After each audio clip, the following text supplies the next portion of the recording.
ইমামরা মুসল্লি, এই জন্য আমি ওদের জন্য গজল নিয়ে আসলাম। আয় হায়াত দিনে টের পায়াছি আহলে হাদিস নষ্টের ভুল। কথা কম না, ওই কাঁদিলে কি যাবে দুঃখ, কাঁদিলে কি যাবে দুঃখ, না যাই না কইরাছি ভুল, এত দিনে টের পায়াছি আহলে হাদিস নষ্টের ভুল।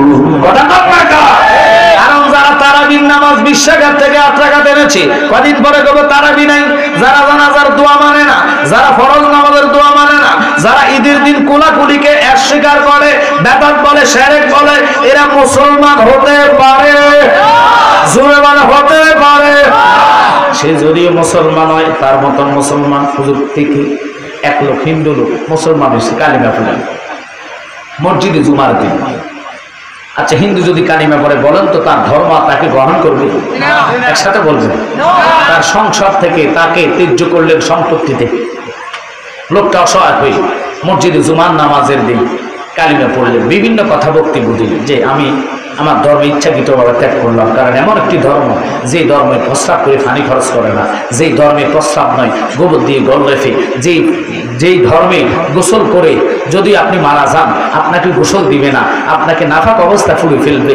মুসলমানের এমন ধর্ম, অজু ছাড়া নামাজ হয় না, অজু ছাড়া মসজিদে ঢুকা যায় না, অজু ছাড়া কোরআন ধরা যায় না। কথা বল না, ওই ধর্মে আমি চাই, ওই ধর্মে আমি পড়তে চাই। আল্লাহু আকবার বলেন। সে কালিমা পড়ছে, কালিমা পড়ার পরে মোতাওয়াল্লি মসজিদের মুয়াজ্জিন সহ খুশি হয়ে তাকে নিয়ে গেলেন সভাপতির বাড়িতে। সভাপতি দেখি কয় যাক তাকে বসাও, ইচ্ছা মতন খানা দিলেন, খানা খাইছে। খানা খাওয়ার পরে সভাপতির গায়ের মধ্যে একটা জুব্বা ছিলেন, বিশাল মোটা জুব্বা, হজ থেকে আসছে, জুব্বাটা তারে দিয়ে দিচ্ছে। জুব্বা পাই আসে খুশি হয়ে জুব্বা গায়ে দিলেন।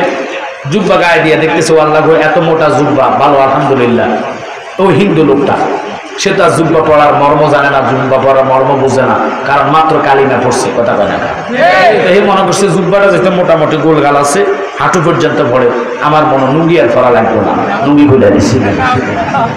আপনার কি হাসতেছেন? আমি হাসার কথা না, বুঝার কথা বলতেছি, খুব খেয়াল।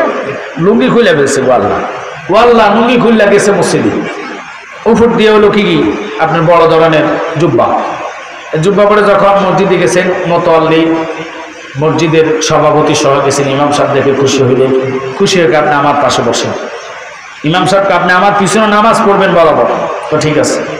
তাকবীরে তাহলিমা বাঁধলেন, আল্লাহু আকবার বলে সানা পড়লেন, কারাত পড়লেন, দুরুদ পড়লেন। এরপরে সূরা দিয়ে আরেক সূরা মিলে তাশাহুদ আপনার কি কয় যে রুকুতে গেলেন। রুকু থেকে সামি আল্লাহু লিমান বলে দাঁড়াইলেন।